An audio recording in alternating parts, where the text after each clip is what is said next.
How's it going, blinksters? My name's blinkycab and welcome to another video. And it's very overcast, which is annoying, you know. I live in what they call the Sunshine State. Sunshine State, my ass. Man, the weather recently has been like ridiculous. It'll be sunny and hot in the morning, and then we'll have thunderstorms in the evening, and then it'll be humid, and then it'll be cold, and then it'll be hot again, and then it'll be wet again. It's just ridiculous. It's definitely not motovlogging weather. So anyway, what's been going on? Look, I went to Bali a couple of weeks ago.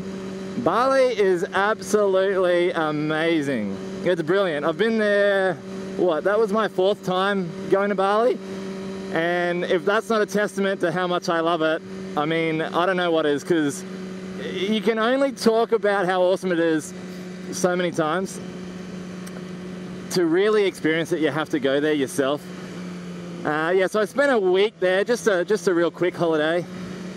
That week included a lot of massages, a lot of bintang, which is the local beer over there.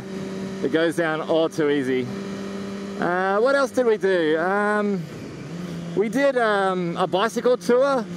So they drive you up to the top of this mountain, and there's all these villages like on the mountain, and you ride from the top to the bottom. I think we were riding for a couple of hours, but it's all downhill, so I mean, you don't get fatigued or anything. There was a couple of uphills, but the majority of it is all sort of downhill. So you're just rolling down this hill, checking out all of the villages and where the locals live. It was really insightful. I mean, even though I've been to Bali a couple of times and I've gotten involved in the culture and whatnot, I'd never sort of gone, like, where I stay is like on the beach, but I've never sort of gone inland and checked out where they live and stuff. And this bicycle tour, not only do you get to ride through and you see the schools and the houses and the little shops that they have set up, but we also got to stop in at one of the houses, and the tour guide, you have like a guide that rides with you, the tour guide came in and he explains pretty much how they live, and the majority of them are Hindu. I think there's about 10% of the population is Muslim, but 90% is Hindu, and I'll tell you what, they are sincere about their Hinduism. Is that what it is? Hinduism? Yeah, they are sincere. They live and breathe it. Everything, like even the way that they build their homes is based around their religion. Like they have these, well, the house we went to, I'm sure the houses are a little different, but the house we went to, they had 2 structures, each consisting of just 1 room each. So I mean, I don't know if you want to call it a house, I guess. I mean, it is where they live, but yeah, so they have one sort of building that's got 3 steps, and then the other building had 2 steps, and they reckon that the elders of the family live in the home with 3 steps, and the younger generation, the like kids of the family, live in the house with 2 steps. And then when the older people die and the younger people get older, then they swap houses and whatnot. So, and that's all to do with the Hindu that they follow. And then there's crazy stuff about like when they die, they bury the bodies until there's enough like sort of dead people and they can afford to get them cremated together. Obviously the wealthier families could just have their like dead cremated straight away, but the poorer families, which is the majority of Bali, I suppose, they've got to wait till a few people die, and then they put all the dead bodies together and they burn them, and then that's all to do with Hindu. I don't know, just like funky stuff like that, I guess. It's really interesting actually. So that was cool. The other exciting thing I did was, well, I went scuba diving. For the first time in my life, I went scuba diving, and that is hella easy. I don't know why. I had it built up in my head that it was going to be difficult. I just couldn't grasp the concept of breathing underwater, but it is so easy. You just put the regulator, it's called, you just put the regulator in your mouth and you just breathe in and out.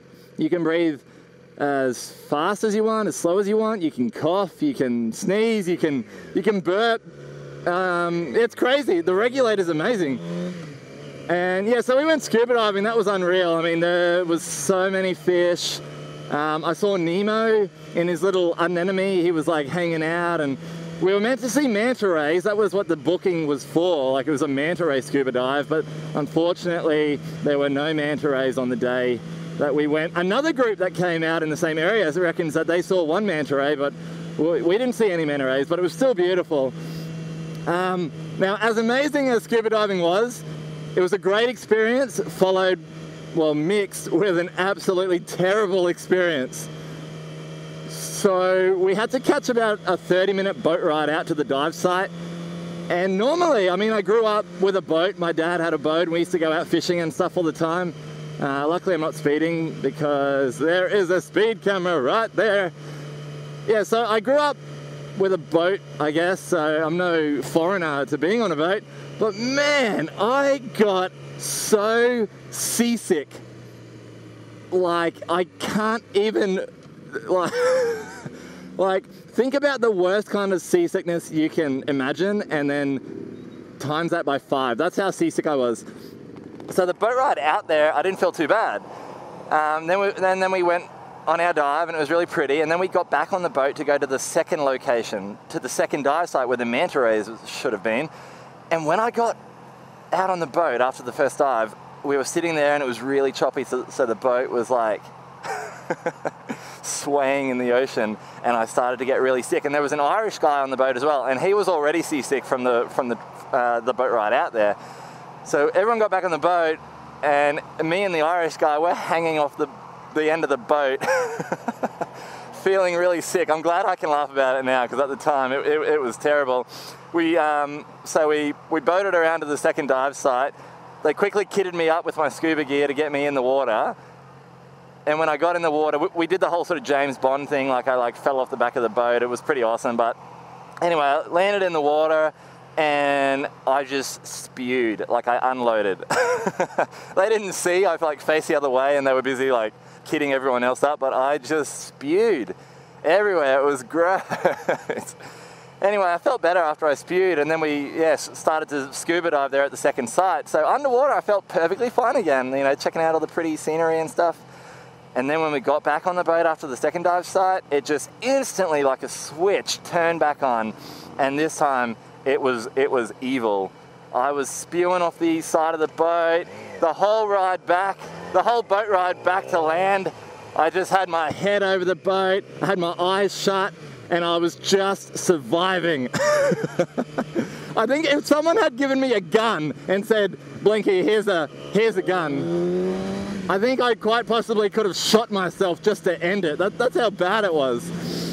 But anyway, we made it back to shore. I laid on the beach and it subsided, but I felt really exhausted after it, so I had a nap when we got back to the hotel. But man, it was so bad. And it sucked because we'd just been scubaing and seeing all this cool stuff, and when I got on the boat, I wanted to like talk about it, like everyone else was talking about it, and I couldn't join in. I was like, had my head over the side of the boat. Anyway, pretty cool. Very strange. I don't know, I've never been that seasick before ever in my life. But yeah, the scubaing was cool. So yeah, the rest of the Bali trip was pretty cool. This video's gone on way too long, as my videos always do, but yeah, I'm back from Bali. I bought a PS4 when I got back to ease the end of the holiday. You know, when a holiday ends, you always get really like depressed. Well, to ease the depression, I went and bought a PS4. Yeah, and I've got a beard. I've grown a beard, and I think I'm going to keep it for a while. So that's all that's been going on with me, guys. So I hope everything's going well with you. And that's all I've got. Okay, I love you guys. Thanks for watching. I'll see you in the next video. Stay cool, Blinky Cab. Peace out.